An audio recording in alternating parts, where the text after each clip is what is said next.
ఒక మాట అండి.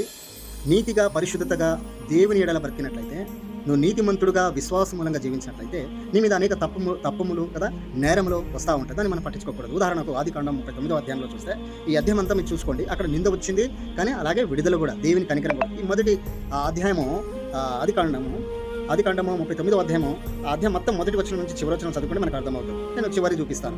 21వ వచనంలో చూస్తాను. అయితే యెహోవా యోసేపునకు తోడై ఉండి అతనికి ఎందుకు కనికరపడి అతని మీద కనికరపడి చెరసాలకు అధిపతి కటాక్షం కలిగినట్టు దేవుడు చేశాడు. ఏదైతే మన శిక్షలో ఉన్నామో దేవుడు మన మీద యాక్షన్ తీసుకుంటున్నాడు, అక్కడ ఏమి జరగదని మనం గ్రహించాలి. అలాగే మన యోబు గ్రంథం చూసినట్టే మొదటి అధ్యాయము, అలాగే 21-22 వచనం చూస్తే కూడా కదా, 22వ వచనంలో ఈ సంగతులు ఏ విషయం అందరూ యోబు ఏ పాపము చేయలేదు, దేవుడు అన్యాయము చేసినని చెప్పలేదు. అయితే యోబు మొదటగా సమస్య జరిగింది, కానీ దేవుని ఎడల కదా, యోబు దేవుని ఎడల ఎటువంటి పాపము చేయలేదు, జాగ్రత్తగా పడ్డాడు. అలాగే మనము కీర్తనలు 17వ అధ్యాయం దావీదు విషయంలో చూస్తే 3వ వచనంలో, రాత్రి వేళ నీవు నన్ను దర్శించి నా హృదయమును పరిశీలించితివి, నన్ను పరిశోధించి నీకు ఏ దురాలోచన కానరాలేదు. యాక్చువల్లీ దేవుడు దర్శించాడు దావీదును, కానీ ఏ దురాలోచన దేవునికి కనబడలేదంట. అంటే ఆయన హృదయాన్ని పరిశీలించాడంట.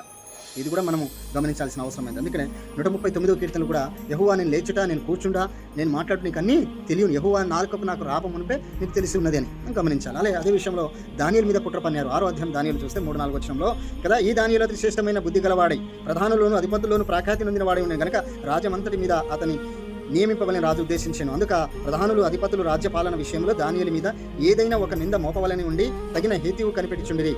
కానీ దానియేలు నమ్మకస్తుడై ఏ నేరమైనను ఏ తప్పైనను చేయవాడు కాడు గనక దానియేలులో తప్పైనను లోపమైన కనుగలేకపోయారంట వాళ్ళు. అందుక మనుషులు అతని దేవుని పద్ధతి విషయమందే గాని మరి ఏ విషయమందునో అతనిలో లోపం లేమనుకోనిరంట. అసలు అతని కనుగొనలేకపోతాము. ఆ విషయంలో జాగ్రత్త కలిగి ఉన్నాడని వారు ఏం చేయలేకపోయారు. చూశారా? మీరు గమనించండి, దేవుని విషయంలో నువ్వు కరెక్ట్గా ఉంటే లోకమైనను ప్రభుత్వమైనను ఏ శత్రువైనను రోగమైనను ఏదైనా మన ప్రళయం మన మీదకి వచ్చినా అవి ఏమి చేయవని నువ్వు గ్రహించాలి. కనుక దేవునిలో కరెక్ట్గా ఉంటే ఏదైతే శ్రమ వస్తుందో ముందు వెనక భాగంలో ఆశీర్వాదం ఉంటుంది, అధికారం ఉంటుంది. గుర్తుపెట్టుకోవాలి. Praise lord.